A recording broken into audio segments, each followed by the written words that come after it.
Hello, I'm Russell Brand, this is the Trews. There's a deep sense of yearning in you, a sense of longing, a sense of loss. What could be the answer? Can a democratic system provide the things you need in your heart? This is the Trews. Let's look at parliamentary democracy and talk about televised parliamentary debates. In May 2010, speaking about the TV debates, a party leader... With Ed Miliband, I can really imagine him as a child. That's actually one of the things that makes me quite like him, is I can just sort of see him thinking, I'm going to try my best here for my dad and for my brother. Just like you can see that he's a well-intentioned human being. But just the sort of the backdrop of belligerent smarm prevents me engaging on a human level with this spectacle. When you talk to, say, for example, a disabled person who's lost their independent living fund, and they go, well, look, this is why we need an independent living fund. It's like, right, okay. And then like, that goes through a filter to this. It's like, right, well, I don't see a proper corollary. A party leader said, and I quote, "It would have been feeble to find some excuse to back out." So I thought, we've got to stick at this. We've got to do it. Can you remind us who said that? The media want televised debates because it'll be good television, because politics is supposed to be entertainment. People have long said politics is show business for ugly people. The thing about some people who show business is they know how to be entertaining. These people don't know how to be entertaining, so they're trying to sort of fit with their new role of, oh my god, this is on the telly now, it's televised, and they haven't got the skill set that's required for that. Furthermore, they don't have the frame of references for the things that are affecting most people's lives.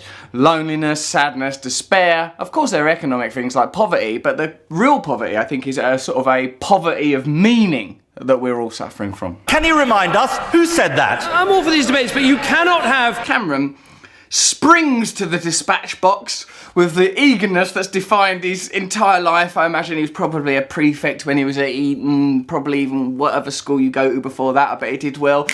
I go to the front. I'm David Cameron who hustles to the front. Here I go. You cannot have two minor parties without the third minor party. I wish we did have a party made up of minors, but we destroyed them in the 80s. So I put the question to him. Why is he so frightened of debating the Green Party? What's mad is no one's saying the thing that they actually mean. Why can't, sort of David Cameron don't want those debates because televised debates make him look bad. We've got an interesting bit of analysis here. Like when in 2010, David Cameron did concede the idea of a three-way debate to include the Lib Dems, Cameron went immediately from being like, who's this guy who was at a conference without notes, to, he's just some sort of smarm bucket. And Clegg, he looked sort of fresh and interesting. And as you remember, that was good because when Clegg eventually got into a position of power, what he did is he used that to help the people. Oh no, nothing happened, did it? We remember. How do we get ourselves...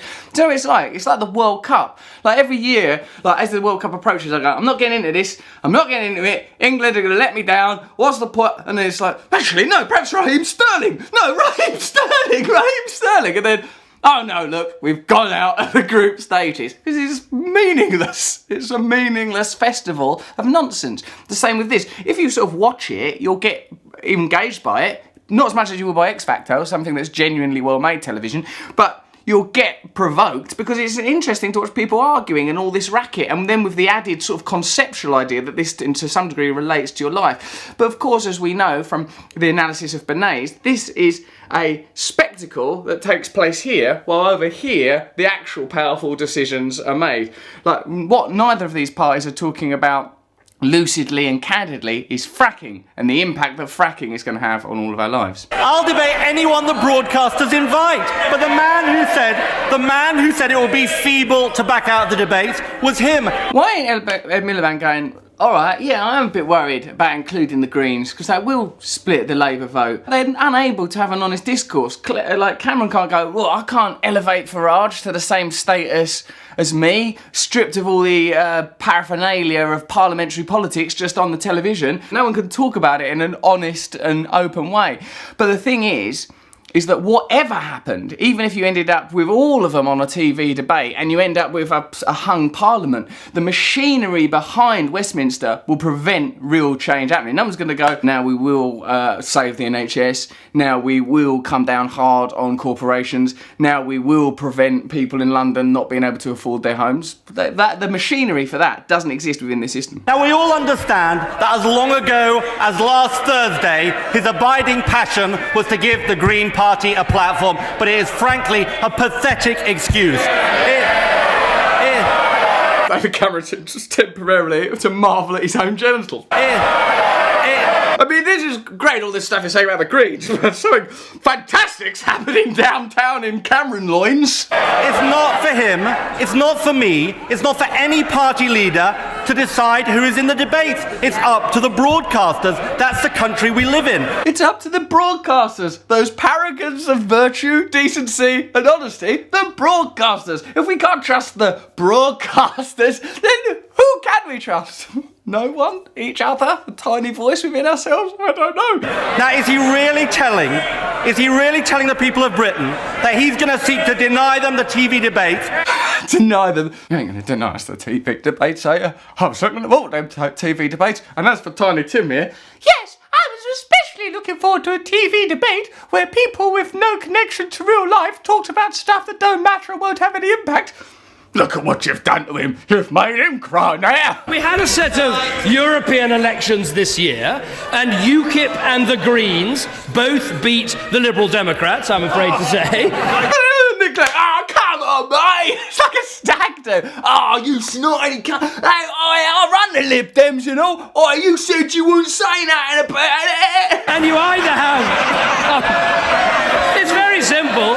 You either have both of them or you have none of them. So let me ask him again. Why is he so chicken when it comes to the Greens? If you watch this, then it's very difficult, isn't it, to continue. Russell Brand is very responsible for telling young people not to vote. I'm not telling them not to vote, I'm just saying, look at this thing, then see how it relates to your experience as a human being, and do what that voice tells you. Don't worry about my voice, but I'm just another person like them lot with my invested interest. But what does the voice in you tell you when you look at this? Like, right, which one of these people is going to help me negotiate my short time on Earth on an expiring planet?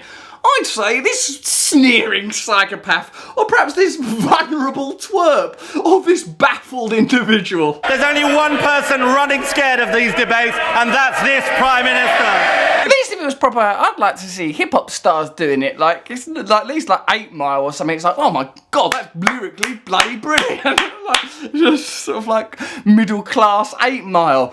Well, you've said this about me. I offer you, sir, a cup of weak tea, because a cup of weak tea is your policy. You won't go on TV to debate me. When he looks at the Green Party, why is he so scared? I'll debate anyone the broadcasters invite to debate. I'd debate anybody. Bring on anybody. Hulk Hogan. I'll debate him. I think he does protest too much.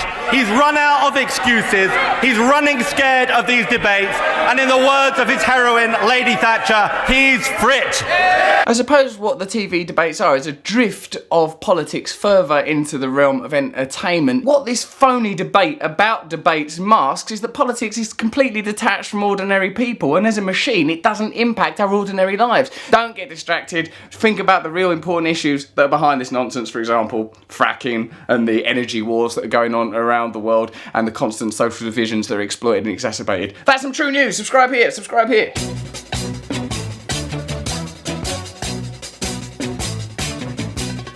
Nose is a tool that is abused to fool you and to leave you scared and confused. Trews is like the nose. If the nose was true, I want some trews. Let's have some trews.